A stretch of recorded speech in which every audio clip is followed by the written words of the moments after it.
अस्सलामुअलैकुम, मैं अफसर मैसूरी। नाजरीन इकराम, आज हम मैसूर शहर का बहुत ज्यादा मशहूर और मारूफ इलाका जिसे बड़ा मकान कहा जाता है वहां पर आए हुए हैं। आज इतवार का दिन है, 28 तारीख जून का महीना 2026। आज का दिन ये तारीखी दिन रहेगा क्योंकि यहाँ पर हम जहाँ आए हैं वहां पर प्राइमरी हेल्थ सेंटर यानी गवर्नमेंट हॉस्पिटल का आज इफ्तिताह बड़े आला पैमाने पर हुआ है। आप लोगों को बता दूं, 30 से 35 साल के अरसे के बाद इस जगह पर जो है एक हॉस्पिटल कायम हुई है। यहाँ के जितने भी लोग हैं उनके लिए खुशखबरी है कि यहाँ पर जो है हॉस्पिटल का इन्नकाद हुआ है, यानी हॉस्पिटल आज यहाँ पर इफ्तिताह हुई है। आज इस मौके पर पूरे पुलिस महकमा की जानिब से भी जो है पूरा उनका अमला यहाँ पर आया हुआ था और हमारे रुकन असम्बली अली जनाब अलहाज तनवीर सेठ साहब और साबिक कारपोरेटर आरिफ हुसैन साहब और भी बहुत सारे सियासतदान यहाँ पर मौजूद थे। तो हॉस्पिटल की तरफ से भी जो है एक बहुत बड़ा अमला यहाँ पर आया हुआ था। आज पूरे कर्नाटक में पल्स पोलियो के नाम से एक मुहिम थी। अल्हम्दुलिल्लाह यहाँ पर पोलियो भी जो है बच्चों को ड्रॉप्स डाले गए। तो आइए जानते हैं तफसील के साथ। बड़े मकान की आवाम के लिए ये बहुत ही अच्छा और सुनहरा मौका है क्योंकि बड़े मकान के जितनी भी आवाम थी वो किसी भी सेहत के मसले को लेकर जो है दूर दराज जाने का उनको जहमत होती थी, वो दूर दराज जाया करते थे। आज जो है उनके घर के सामने, बड़े मकान में वैसे तो आबादी ज्यादा है, उनके घर के सामने जो है एक primary health centre government hospital का आज इन्नकाद हुआ है और यहाँ पर जो है किन किन चीजों का इलाज किया जाता है वो भी जानेंगे। और रुकन असम्बली अली जनाब अलहाज तनवीर सेठ साहब ने इस ताल्लुक से क्या कुछ कहा है, सुनते हैं।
ಅಂತಾರಾಷ್ಟ್ರೀಯ ಮಾದಕ ದ್ರವ್ಯ ವಿರೋಧಿ ಮತ್ತು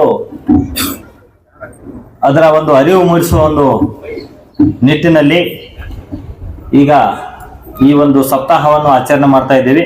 ಅದರ ಒಂದು ಸಂದರ್ಭದಲ್ಲಿ ತಮಗೆಲ್ಲರಿಗೂ ಮಾದಕ ದ್ರವ್ಯದ ಬಗ್ಗೆ ಒಂದು ಅರಿವು ಮೂಡಿಸಲು ಮತ್ತು ಅದರಿಂದ ಆಗುವ ಹಾನಿಯ ಬಗ್ಗೆ ಇತರರಿಗೆ ತಿಳಿಪಡಿಸುವ ಒಂದು ದೃಷ್ಟಿಯಿಂದ ಇವತ್ತು ಪ್ರತಿಜ್ಞಾ ವಿಧಿಯನ್ನ ನಾನು ಬೋಧಿಸ್ತೇನೆ।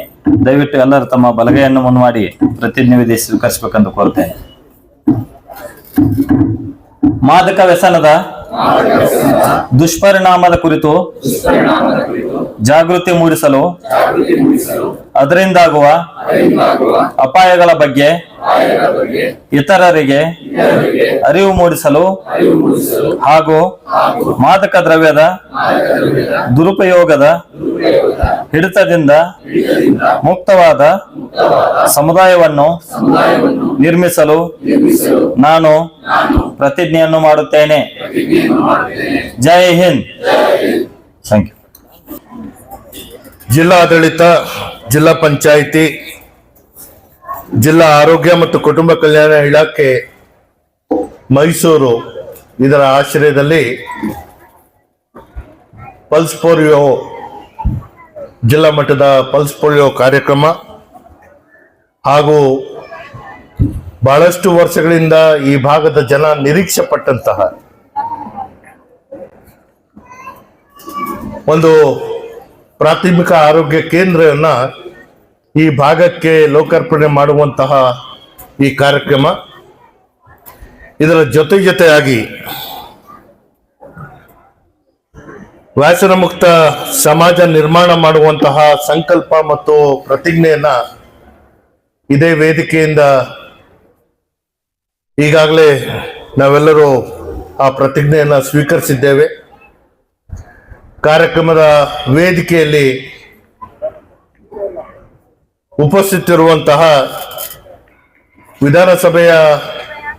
ವಿಧಾನ ಪರಿಷತ್ತಿನ ಗೌರವಿತ ಶಾಸಕರು, ಸನ್ಮಿತ್ರರಾದಂತಹ ಮಂಜೇಗೌಡ್ರೆ, ಈ ಕಾರ್ಯಕ್ರಮದ ಅಧ್ಯಕ್ಷತೆಯನ್ನು ವಹಿಸಿರುವಂತಹ ಜಿಲ್ಲೆಯ ದಂಡಾಧಿಕಾರಿಗಳು ಹಾಗೂ ಜಿಲ್ಲಾಧಿಕಾರಿಗಳಾದಂತಹ ಲಕ್ಷ್ಮೀಕಾಂತ್ ರೆಡ್ಡಿರವರೇ, ಈ ಸಮುದಾಯ ಭವನಕ್ಕೆ ಒಂದು ಹೊಸ ರೂಪ ಹಾಗೂ ಸಾರ್ವಜನಿಕರಿಗೆ ಇದರಿಂದ ಹೆಚ್ಚಿನ ಲಾಭ ದೊರಕುವಂಥದಕ್ಕೆ ನಿರಂತರವಾಗಿ ನನ್ನ ಜೊತೆ ಕೈ ಜೋಡಿಸಿ ಇವತ್ತು ಈ ಕನಸನ್ನ ನನಸು ಮಾಡುವಂಥದಕ್ಕೆ ಸಾಧ್ಯ ಆದಂಥದ್ದು ಈ ಭಾಗದ ಮಾಜಿ ನಗರ ಪಾಲಿಕಾ ಸದಸ್ಯರು, ಈ ನಗರದ ಮಾಜಿ ಮಹಾಪೌರರಾದಂತಹ ಆರಿಫ್ ಹುಸೇನ್ ರವರೇ, ಜಿಲ್ಲಾ ಪೊಲೀಸ್ ವರಿಷ್ಠಾಧಿಕಾರಿಗಳೇ, ಜಿಲ್ಲಾ ಪಂಚಾಯತಿನ ಮುಖ್ಯ ನಿರ್ವಾಹಕ ಅಧಿಕಾರಿಗಳಾದಂತಹ ಯುಕೇಶ್ ರವರೇ, ಸಂಚಾರ ಮತ್ತು ಕ್ರೈಮ್ ಅಂಡ್ ಟ್ರಾಫಿಕ್ ಡಿಸಿಪಿ ಅವರಾದಂತಹ ಸುಂದರ್ ಅವರೇ, ಜಿಲ್ಲಾ ಆರೋಗ್ಯ ಅಧಿಕಾರಿಗಳಾದಂತಹ ಕುಮಾರಸ್ವಾಮಿ ಅವರೇ,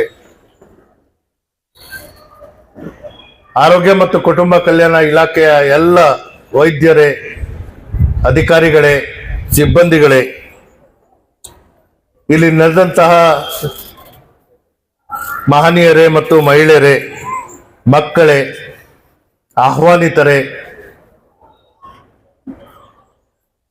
ಮಾಧ್ಯಮದ ಸ್ನೇಹಿತರೇ, ಈಗಾಗಲೇ ಕಾರ್ಯಕ್ರಮದ ಉದ್ದೇಶಗಳು, ಅದರ ಜೊತೆಗೆ ಕಟ್ಟಡದ ಉದ್ಘಾಟನೆ, ಇದಕ್ಕೆಲ್ಲರೂ ನಾವೆಲ್ಲರೂ ಸಾಕ್ಷಿಯಾಗಿದ್ದೇವೆ.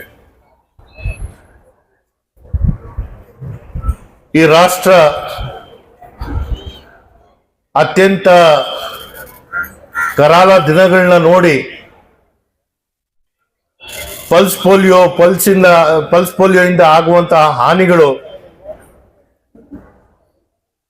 ಬಹುಶಃ ನಮ್ಮ ಬಡಾವಣೆಗಳಲ್ಲಿ ಪ್ರತಿ 5 ಮನೆಗೆ ಒಂದು ಮಗುಗೆ ಈ ಪಲ್ಸ್ ಪೋಲಿಯೋಯಿಂದ ಆಗುವಂತಹ ಹಾನಿಗಳು ನಮ್ಮೆಲ್ಲರಿಗೂ ಎದ್ದು ಕಾಣ್ತಾ ಇತ್ತು. ನಿರಂತರವಾಗಿ ವಿಶ್ವ ಆರೋಗ್ಯ ಸಂಸ್ಥೆ ಮತ್ತು ಭಾರತ ಸರ್ಕಾರ ಪಲ್ಸ್ ಪೋಲಿಯೋ ಕಾರ್ಯಕ್ರಮ ಪ್ರಾರಂಭ ಮಾಡಿದಂತಹ ದಿನದಿಂದ ಈವರೆಗೂ ಇಂಥ ಪೀಳಿಗೆಗಳಿಗೆ ನಿರಂತರಗೊಳಿಸುವಂಥದ್ದು ಮತ್ತು ನಮ್ಮ ಸಮಾಜದಿಂದ ಸಂಪೂರ್ಣವಾಗಿ ಮುಕ್ತ ಮಾಡುವಂಥದ್ದಕ್ಕೆ ಬಹಳಷ್ಟು ಪ್ರಯತ್ನಗಳು ಮಾಡ್ತಾ ಇದ್ದೇವೆ. ಇವತ್ತು ನಮ್ಮ ಮಕ್ಕಳಿಗೆ ಪೋಲಿಯೋ ಮುಕ್ತವಾದಂತಹ ಬದುಕನ್ನು ಕೊಡುವಂತಹ ಒಂದು ಪ್ರಯತ್ನ ಮಾಡಿದಾಗ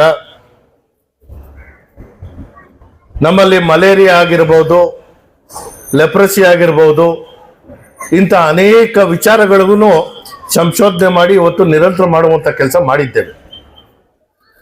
ಇಷ್ಟಾಗಿದ್ರೂ ಕೂಡ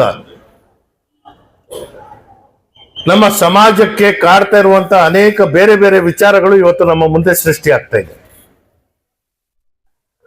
ಆ ಕಾರಣಕ್ಕಾಗಿನೇ ಸಾರ್ವಜನಿಕರು ಸೇರುವಂತ ಯಾವುದೇ ಸಭೆ ಸಮಾರಂಭಗಳಲ್ಲಿ ಇವತ್ತು ನಮ್ಮ ವ್ಯಸನ ಮುಕ್ತವಾದಂತಹ ಸಮಾಜ ನಿರ್ಮಾಣ ಮಾಡುವಂತಹ ಸಂಕಲ್ಪ ಮಾಡುವಂಥದ್ದು ಇದು ಕೇವಲ ಪರಿಪಾಠ ಅಲ್ಲ. ನಾನು ಈಗಾಗಲೇ ಹೇಳ್ತಾ ಇದ್ದೆ, ಪ್ರತಿಜ್ಞೆ ನಾವು ಏನ್ ಮಾಡಿದ್ದೀವಿ, ಸಮಾಜಕ್ಕೆ ನಾವು ವ್ಯಸನ ಮುಕ್ತವಾದಂತಹ ಸಮಾಜ ನಿರ್ಮಾಣ ಮಾಡ್ತೇನೆ ಅನ್ನೋದು ಹೇಳ್ತಾ ಇದ್ದೀನಿ. ಇದರಿಂದ ನಾನು ಮುಕ್ತವಾಗಿ ಬಿಡ್ತೇನೆ ಅನ್ನೋದನ್ನ ನಾನು ಸಂಕಲ್ಪ ಮಾಡಬೇಕು. ಇವತ್ತು ಬಹುಶಃ ಪ್ರತಿಯೊಂದು ಸಮಾಜದ ವಿರುದ್ಧವಾದಂತಹ ಚಟುವಟಿಕೆಗಳಿಗೆ ಒಂದು ಸಮುದಾಯವನ್ನ ಟೀಕೆ ಮಾಡುವಂತಹ ಪದ್ಧತಿ ನಮ್ಮೆಲ್ಲರಿಗೂ ಬಂದ್ಬಿಟ್ಟಿದೆ. ಆದ್ರೆ ಒಂದು ಹೇಳ್ತೇನೆ, 4 ಅಕ್ಷರಗಳನ್ನ ಕಲಿತು ವಿದ್ಯಾವಂತ ಆಗಿರುವಂತವನು ಸಮಾಜದಲ್ಲಿ ಅವನ ಕುಟುಂಬದ ನಿರ್ವಹಣೆ ಮಾಡುವಂತವನಿಗೆ ಅವನ ಮುಂದೆ ಬರುವಂತ ಸವಾಲುಗಳು ಏನು, ಅದನ್ನ ಎದುರಿಸುವಂತ ಶಕ್ತಿ ಅವನ್ ಎಷ್ಟಿದೆ ಅನ್ನೋದನ್ನ ಅವನಿಗೆ ಅರ್ಥ ಮಾಡ್ಕೊಳ್ಳುವಂತಹ ಒಂದು ಶಕ್ತಿ ಇದೆ. ಆದ್ರೆ ದಿನನಿತ್ಯ ಶ್ರಮ ವಹಿಸಿ ಕೂಲಿ ಮಾಡುವಂತವರು,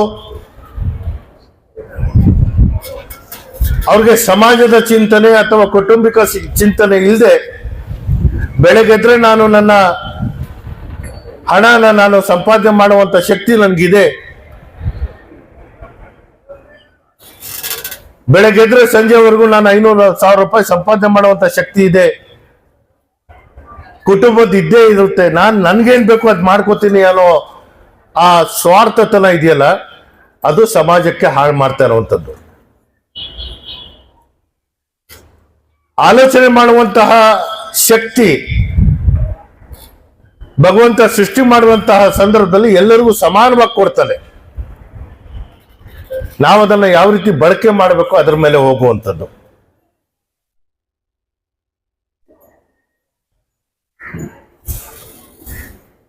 थोड़े वक्त की खुशी के लिए जो सारे दिन की मजदूरी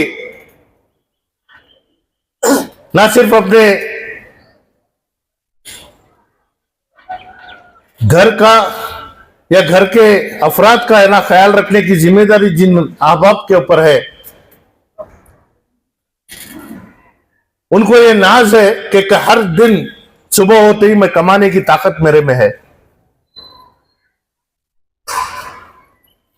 लेकिन ये चीज भी सोचना चाहिए कि कब तक कमाने की ताकत रहेगी। हर किसी को कल का सोच के ना हमें काम करना पड़ता है। चंद लम्हों के खुशी के लिए जो बुराई को अपनाकर, चाहे वो ड्रग्स हो या और दूसरे शौक में ना अगर है ना मुब्तला होकर अगर कोई उनसे ये सवाल करे कि ये क्यों कर रहा है, तो उनको है ना हर हमेशा ये नाज होता है कि मेरा पैसा है, मैं क्या भी कर लेता हूं। लेकिन तुम्हारे शौक से माशरे के ऊपर क्या इसका असर पड़ेगा?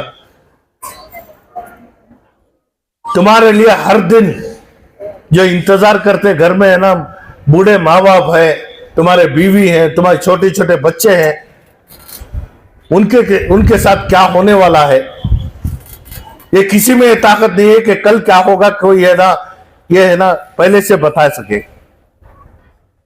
तो इसी वजह से जब भी हमारे दरमियान कोई भी प्रोग्राम होता है तो यह बात आम हो रही है कि बुराई, ड्रग्स, इन चीजों से बचने के लिए हमें ऐसे प्रोग्राम में आहत करना पड़ता है। और साथ ही साथ सालों की मेहनत है, कोशिश, यहां की आवाम का एक ख्वाब था कि हमारे दरमियान एक अस्पताल आए। बड़े जद्दोजहद के बाद आज अल्हम्दुलिल्लाह हमारी जो सोच है उसके मुताबिक अभी नहीं आया है, लेकिन अल्लाह का लाख लाख शुक्र है कि आज है ना इस चीज को यहां शुरू करने के लिए है ना अल्लाह की मदद रही है और इसका इफ्तिताह आपके लिए हमने किया है। यहां तक कि स्पेशलिस्ट जो है वो भी यहां पे आएंगे, लोगों की जांच होगी, उसके बाद आगे का जो भी कार्रवाई है वो है ना यहाँ के डॉक्टर्स आपको है ना मशवरा देंगे। लेकिन हमारी कोशिश ये है कि जच्चा और बच्चा के लिए है ना फर्स्ट फ्लोर में इसका काम हो। दुआ कीजिए कि जल्द से जल्द ये काम है ना आपके लिए हम करने की सलाहियत, क्योंकि इंसान जो भी कोशिश करता है यह अल्लाह की जब तक मंजूरी नहीं होती कोई काम हमारे दरमियान नहीं आता। तो इस वजह से आज मुझे बेहद खुशी है कि जिस तरीके से आज पल्स पोलियो आमतौर से है ना, हर 5 घर में एक बच्चा है ना पल्स पोलियो का मरीज हमें नजर आता था। आज अल्हम्दुलिल्लाह लगातार कोशिशें दुआओं के का नतीजा आज इस चीज को हमारे माशरे से सब पूरे तौर से हमने है ना खड़ाने की कोशिश की है। इससे पहले कैसे कैसे बीमारियां, प्लेग जैसी बीमारी, मलेरिया, डेंगू, ये बहुत सारी चीजें हमारे दरमियान में है, लेकिन याद रखें जिसका ईमान पुख्ता है इसके लिए लाजमी है कि पाकी सफाई आधा ईमान है। तो इस वजह से मुझे और दूसरों से शिकायत नहीं है, शिकायत अपनों से ही है कि हमारे मोहल्ले में अगर पाकी सफाई का ख्याल हम रखें तो सबसे ज्यादा आधी बीमारी हमारे से कुछ दूर चले जाएगी। इंसान है, मौसम भी बदलता है, इस वजह से थोड़ी बहुत है ना बुखार है, सर्दी है, यह आना लाजमी है, वो जिंदा होने की अलामत भी है। तो इस वजह से हमारे लिए जो चीज सही है इसे अपनाने की तौफीक अल्लाह रब्बुल इज्जत हम तमाम को दे। ಈಗಾಗಲೇ ನಾನು ಜಿಲ್ಲಾಧಿಕಾರಿಗಳಿಗೆ ಮಾತಾಡ್ತಾ ಹೇಳ್ತಾ ಇದ್ದೆ, ರಾಜ್ಯ ಉದ್ದಕ್ಕೂ ನಮ್ಮಲ್ಲಿ ಅನೇಕ ಸಮುದಾಯ ಭವನಗಳನ್ನ ನಾವು ನಿರ್ಮಾಣ ಮಾಡಿದ್ದೇವೆ। ನಿರ್ಮಾಣ ಮಾಡುವಂತ ಸಂದರ್ಭದಲ್ಲಿ ಸಮುದಾಯಗಳು ಎದ್ದು ನಿಲ್ಲುತ್ತೆ, ನಮ್ಗೆ ಬೇಕು ಅಂತ। ಸಾರ್ವಜನಿಕ ಹಣ ಆ ಸಮುದಾಯಕ್ಕೆ ಖುಷಿ ಪಡಿಸುವಂತದಕ್ಕೆ ನಾನು ಸಮುದಾಯ ಭವನ ಕೊಟ್ಟಾಗ ಉದ್ಘಾಟನೆ ಆದ್ಮೇಲೆ ಅಲ್ಲಿ ನಡಿಬೇಕಾಗಿರುವಂತದ್ದು ಏನು, ನಡೀತಾ ಇರೋದು ಏನು ಅನ್ನೋದನ್ನ ಒಂದು ಕ್ಷಣ ನಾವೇ ಆಲೋಚನೆ ಮಾಡಿದಂತಹ ಸಂದರ್ಭದಲ್ಲಿ ನಮಗೆ ಪರಿಹಾರ ಸಿಕ್ಕುತ್ತೆ। ಜೂಜಾಡುವಂತಹ ಅಡ್ಡಗಳಾಗಿರ್ತದೆ, ಕುಡಿಯುವಂಥದಕ್ಕೆ ಸ್ಥಳ ಆಗುತ್ತೆ, ಸಮಾಜದ ವಿರುದ್ಧದ ಚಟುವಟಿಕೆಗಳಿಗೆ ತಾಣ ಆಗಿ ಪರಿವರ್ತನೆಗಳಾಗ್ತಾ ಇದೆ। ಬಹುಶಃ ಎಲ್ಲೆಲ್ಲಿ ಇಂಥ ಸಮುದಾಯಗಳ ಭವನಗಳಿವೆ, ಇದು ಯಾವುದೇ ಸಮುದಾಯಕ್ಕೆ ನೇರವಾಗಿ ಆಸ್ತಿಯನ್ನ ನಾವು ಬರ್ದುಕೊಟ್ಟಿಲ್ಲ, ಸಾರ್ವಜನಿಕ ಅನುಕೂಲಕ್ಕಾಗಿ ನಾವು ಮಾಡಿರುವಂಥದ್ದು। ಇವತ್ತು ನಾನು ಈ ವೇದಿಕೆಯಿಂದ ಕರೆ ಕೊಡ್ತೇನೆ, ಎಲ್ಲೆಲ್ಲಿ ಸಮುದಾಯ ಭವನಗಳಿವೆ ಅದನ್ನ ಸಾರ್ವಜನಿಕರಿಗಾಗಿ ನಾವು ಏನಾದರೂ ಅದನ್ನ ಮಾರ್ಪಾಡು ಮಾಡುವಂತಹ ಅವಕಾಶಗಳಿದ್ದಾಗ ಗ್ರಂಥಾಲಯಗಳನ್ನ ಮಾಡೋಣ, ಪ್ರಯೋಗಾಲಯಗಳನ್ನ ಮಾಡೋಣ, ವಚನಾಲಯಗಳನ್ನ ಮಾಡೋಣ, ಆರೋಗ್ಯ ಕೇಂದ್ರಗಳು ಮಾಡೋಣ, ಅಥವಾ ಜಾಗ ಜಾಸ್ತಿ ಇದ್ದಾಗ ಶಿಕ್ಷಣ ಸಂಸ್ಥೆಗಳು ಮಾಡೋಣ। ಅದು ಸಾರ್ವಜನಿಕರಿಗೆ ನೇರವಾಗಿ ಅನುಕೂಲ ಆಗುವಂತ ಕೆಲಸಕ್ಕೆ ನಾವೆಲ್ಲ ಮುಂದಾದಾಗ ಬಹುಶಃ ಇವತ್ತು ಇಷ್ಟು ದೊಡ್ಡ ಜಾಗ, ಸ್ವಚ್ಛವಾಗಿರುವಂತ ಜಾಗ, ಆರೋಗ್ಯ ಇಲಾಖೆಯವರಿಗೆ ನಾವು ಏನು ಕೊಟ್ಟಿದ್ದೀವಿ, ನಿಮಗೆ ಆರೋಗ್ಯ ಕಾಪಾಡೋ ಜೊತೆಗೆ ರೋಗಿಗಳಿಗೆ ಚಿಕಿತ್ಸೆ ನೀಡೋ ಜೊತೆಗೆ ಇದನ್ನ ಸ್ವಚ್ಛವಾಗಿ ಇಟ್ಕೊಳ್ಳುವಂತ ದೊಡ್ಡ ಜವಾಬ್ದಾರಿ ನಿಮ್ಮ ಮೇಲೆ ಇದೆ। ಅದರ ಜೊತೆಗೆ ಇದು ಬಹಳ ನೇರವಾಗಿ ಎಲ್ಲದರಲ್ಲೂ ಇದೆ। जो बातों से नहीं मानता उसे है ना, वो जो कहावत है उसी तरीके से ಬಿಗಿಯಾದಂತ ನಿಲುವು ತಗೊಳ್ಳಿ। ಇದು ಸಾರ್ವಜನಿಕರ ಆಸ್ತಿ, ಇದು ಸಾರ್ವಜನಿಕರ ಅನುಕೂಲಕ್ಕಾಗಿ ನಾವು ನಿರ್ಮಿಸಿರುವಂತ ಆಸ್ತಿ, ಇದರ ಸದ್ಬಳಕೆ ಆಗಬೇಕು। ಇಲ್ಲಿ ಯಾವುದೇ ರೀತಿಯ ಮುಲಾಜಕ್ಕೆ ನೀವು ಒಳಗಾಗಬೇಡಿ। ನಮ್ಮ ಸಮಾಜದ ವಿರುದ್ಧವಾದಂತ ಯಾವುದೇ ಚಟುವಟಿಕೆಗಳು ಇಲ್ಲಿ ನಡೆದಾಗ ಪೊಲೀಸ್ ಇಲಾಖೆಗೂ ನಾನು ಹೇಳ್ತೀನಿ, ನಮ್ಮ ACP ಅವರು ಇಲ್ಲೇ ಇದ್ದಾರೆ, ನಮ್ಮ DCP ಅವರು ಹೇಳಿ ಅದನ್ನ ಮಾಡೋಣ, ನಿರ್ದಾಕ್ಷಿಣ್ಯವಾಗಿ ಕ್ರಮ ತಗೊಳ್ಳಿ। ಈ ಜಾಗ ಸ್ವಚ್ಛವಾಗಿರಬೇಕು। ನಾವು ಏನು ಮಸೀದಿಗೆ ಹೋಗ್ತೀವಿ, ದೇವಸ್ಥಾನಕ್ಕೆ ಹೋಗ್ತೀವಿ, ಚರ್ಚ್ಗೆ ಹೋಗ್ತೀವಿ, ಇದು ನಮಗೆ ಕಾಪಾಡುವಂತ ಜಾಗ ಆಗಿರೋದ್ರಿಂದ ಅಷ್ಟೇ ಪ್ರಾಮಾಣಿಕವಾಗಿ ಇದನ್ನ ಕಾಪಾಡುವಂತ ಸಂಕಲ್ಪವು ನಾವೇ ಮಾಡಬೇಕು। ಜೊತೆಗೆ ಕಾವಲ್ಗಾರನ ಹಾಕೊಂಡು ನಿಮ್ಗೆ ಇನ್ನೇನ್ ಸಹಾಯ ಬೇಕು ಅದನ್ನ ಸಂಪೂರ್ಣವಾಗಿ ನಿಮ್ಮ ಜೊತೆ ನಿಲ್ಲುವಂಥದಕ್ಕೆ, ಇಲ್ಲಿ ಇನ್ನೂ ಹೆಚ್ಚಿನ ಪ್ರಮಾಣದಲ್ಲಿ ಸೇವೆ ಮಾಡುವಂತಹ ಶಕ್ತಿ ನಿಮ್ಗಿದೆ। ನೀವು ಅದನ್ನ ವ್ಯಕ್ತಪಡಿಸಿದಾಗ ನಿಮ್ಗೆ ಅದಕ್ಕೆ ಬೇರೆ ರೀತಿಯ ಶಕ್ತಿ ಕೊಡುವಂಥದಕ್ಕೆ ನಾವು ಏನ್ ಮಾಡಕ್ ಸಾಧ್ಯ ಅದು ಖಂಡಿತವಾಗಿ ಮಾಡ್ಕೊಡ್ತೇವೆ. ಅದನ್ನ ಮಾಡಿದಂತಹ ಸಂದರ್ಭದಲ್ಲಿ ಈ ಭಾಗದ ಜನ ಅವರ ವಿಶ್ವಾಸ ಗಳಿಸ್ಕೋಬೇಕಾಗಿರುವಂತದ್ದು ನಿಮ್ಮ ಮೇಲೆ ಇರುವಂತಹ ಹೊಣೆಗಾರಿಕೆ. ಆ ವಿಶ್ವಾಸ ಗಳಿಸ್ಕೊಂಡು ನೀವು ಕೆಲಸ ಮಾಡ್ತೀನಿ ಅಂತ ಹೇಳಿದಾಗ ಬಹುಶಃ ಖಾಸಗಿ ಆಸ್ಪತ್ರೆಗಳು ನಮ್ಮ ಮುಂದೆ ಏನು ಮಾಡಕ್ಕಾಗಲ್ಲ. ಅಷ್ಟು ಸೇವೆ ಮಾಡುವಂತ ಅವಕಾಶಗಳು ನಿಮ್ಗಿದೆ. ಆ ಭಗವಂತ ನಿಮ್ಮೆಲ್ಲರಿಗೂ, ಯಾಕಂದ್ರೆ ಗುಣ ಕೊಡುವಂತಹ, ಗುಣಮುಖರು ಮಾಡುವಂತಹ ಶಕ್ತಿ ನಿಮ್ಮಲ್ಲಿದೆ. ಆ ಶಕ್ತಿನ ಬಳಕೆ ಮಾಡಿ ಈ ಭಾಗದ ಜನರಿಗೆ ಉತ್ತಮವಾದಂತಹ ಆರೋಗ್ಯ ಕೊಡುವಂಥದಕ್ಕೆ ಆ ಭಗವಂತ ನಿಮ್ಮೆಲ್ಲರಿಗೂ ಶಕ್ತಿ ಕೊಡ್ಲಿ ಅಂತ ನಾನು आशिस्ता आज जो चीज को है ना इफ्तिताह किए हैं, इसका सही इस्तेमाल और साथ ही साथ इसकी हिफाजत करना भी हमारी जिम्मेदारी है. ये करने की तौफीक अल्लाह रब्बुल इज्जत हम तमाम को दे. आज बेहद खुशी का दिन है. आप तमाम को मुबारकबाद पेश करते हुए मैं अपनी जगह लेता हूँ. खुदा हाफिज. गवर्नमेंट हॉस्पिटल में क्या क्या इलाज बताइए? नहीं, वो टेक्निकल उन्हों बोलती तो जो ओपनिंग टाइम को जो बात की थी, ಈಗ ಏನೇನು ಬ್ರಾಂಚಸ್ ಇದೆ ಇಲ್ಲಿ ಸ್ವಲ್ಪ ಹೇಳ್ಬಿಡಿ. ಈಗ ರೆಗ್ಯುಲರ್ ಆಗಿ ನಮ್ಮ ಕ್ಲಿನಿಕ್ ಏನು ಸರ್ವಿಸಸ್ ಸಿಗುತ್ತೆ, ಯಾವುದೇ PHCಗಳಲ್ಲಿ ರೆಗ್ಯುಲರ್ OPD ಆಕ್ಟಿವಿಟೀಸ್ ಏನಿದೆ, ನಮ್ಮ PHC ಲೆವೆಲಲ್ಲಿ ಸುಮಾರು 40ಕ್ಕೂ ಅಧಿಕ ಕಾಯಿಲೆಗಳಿಗೆ ಟ್ರೀಟ್ಮೆಂಟ್ ಕೊಡಬೇಕು. ಈಗ ಸಂಬಂಧಪಟ್ಟ ಹಾಗೆ ನಮ್ಮ ಕ್ಲಿನಿಕ್ ವ್ಯಾಪ್ತಿಯಲ್ಲಿ ಸುಮಾರು 40ಕ್ಕೂ ಅಧಿಕ ಕಾಯಿಲೆಗಳಿಗೆ ಸಂಬಂಧಪಟ್ಟ ಹಾಗೆ ಟ್ರೀಟ್ಮೆಂಟ್ ಏನು ಕೊಡಬೇಕಾಗಿದೆ, ಅದನ್ನ ಒಂದು ವೈದ್ಯರ ತಂಡ, MBBS ಪದವಿಯನ್ನು ಪಡೆದಿರತಕ್ಕಂಥ ವೈದ್ಯರು, ಮತ್ತೆ 2 ನರ್ಸಿಂಗ್ ಆಫೀಸರ್ಸು, GNM ತರಬೇತಿ ಹೊಂದಿರತಕ್ಕಂಥವ್ರು, ಹಾಗೂ ಒಬ್ಬರು ಲ್ಯಾಬ್ ಟೆಕ್ನಿಷಿಯನ್ ಒಳಗೊಂಡಂತೆ ಈಗ ಆಲ್ರೆಡಿ ನಾವಿಲ್ಲಿ ನಿಯೋಜನೆಯನ್ನ ಮಾಡಿದ್ದೀವಿ. DC ಸರ್ ಮತ್ತು CEO ಅವರ ಅನುಮತಿಯನ್ನು ಪಡೆದು ಇಲ್ಲಿ ನಾವು ಆಲ್ರೆಡಿ ನಿಯೋಜನೆ ಮಾಡಿದ್ದೀವಿ. ಅವ್ರು ಇವತ್ತಿಂದನೇ ಕೆಲಸವನ್ನು ಮಾಡ್ತಾರೆ. ಈಗ ನಮ್ಮ ನಗರ ವ್ಯಾಪ್ತಿಯಲ್ಲಿ ಸುಮಾರು 8 ವಿವಿಧ ಸ್ಪೆಷಲಿಸ್ಟ್ಗಳಿದೆ. ಅದರಲ್ಲೂ ವಿಶೇಷವಾಗಿ ಹೆರಿಗೆ ಮತ್ತು ಸ್ತ್ರೀರೋಗ ತಜ್ಞರು ಹಾಗೂ ಮಕ್ಕಳ ತಜ್ಞರು, ಹಾಗೆ ಫಿಸಿಷಿಯನ್, ಇವರು 3 ಜನನ ಒಳಗೊಂಡಂತೆ ವಾರದಲ್ಲಿ 2 ದಿನ ಸ್ಪೆಷಲಿಸ್ಟ್ ಸರ್ವಿಸಸ್ ಅನ್ನ ಕೊಡ್ಲಿಕ್ಕೆ ನಮ್ಮ ಆಯುಷ್ಮತಿ ಕ್ಲಿನಿಕ್ ಅಲ್ಲಿ ಈಗ ಆಲ್ರೆಡಿ ಏನು ಕೆಲಸ ಮಾಡ್ತಾ ಇದ್ದಾರೆ ಸ್ಪೆಷಲಿಸ್ಟು, ಅವರೆಲ್ಲರನ್ನೂ ನಾವು ರೊಟೇಷನ್ ಮೇಲೆ ವಾರದಲ್ಲಿ 3 ದಿನ ಆಗ್ತಾ ಇದ್ದೀವಿ. ಜೊತೆಗೆ ಇಲ್ಲಿರ್ತಕ್ಕಂಥ ಕೇಸಸ್ಗಳನ್ನ SMTಗೆ ರೆಫರೆನ್ಸ್ ಮಾಡ್ಲಿಕ್ಕೂ ನಾವು ರೆಫರಲ್ ಯೂನಿಟ್ ಸಹ ಮಾಡ್ತಾ ಇದ್ದೀವಿ. ಮುಂದಿನ ದಿನಗಳಲ್ಲಿ ಮಾನ್ಯ ಶಾಸಕರು ಮತ್ತು ಇಲ್ಲಿನ ಚುನಾಯಿತ ಪ್ರತಿನಿಧಿಗಳ ಏನು ಆಶಯ ಏನಿದೆ, ಇದನ್ನ CHCಗೆ ನಾವು ಕನ್ವರ್ಟ್ ಮಾಡಿ ನಮ್ಮಲ್ಲಿ RCH ಟ್ರಯಡ್ ಅಂತ ನಾವು ಹೇಳ್ತೀವಿ. ಅದರಲ್ಲಿ ವಿಶೇಷವಾಗಿ ಮಹಿಳಾ ತಜ್ಞರು ಹಾಗೂ ಅನಸ್ಥೆಟಿಸ್ಟ್ ಮತ್ತೆ ಪಿಡಿಯಾಟ್ರಿಷಿಯನ್ ಇವ್ರನ್ನ ಒಳಗೊಂಡಂತೆ ಏನು ಟ್ರಯಡ್ ಅನ್ನ ಮುಂದಿನ ದಿನಗಳಲ್ಲಿ ಇಲ್ಲಿ ಪರ್ಮನೆಂಟ್ ಆಗಿ ಬರ್ಲಿಕ್ಕೂ ಸಹ ಅವಕಾಶವನ್ನ ಕಲ್ಪಿಸಿಕೊಂಡಿದೀವಿ ಅನ್ನೋ ಅಂಶವನ್ನು ಹೇಳಲಿಕ್ಕೆ ಇಚ್ಛೆಪಡ್ತೀನಿ.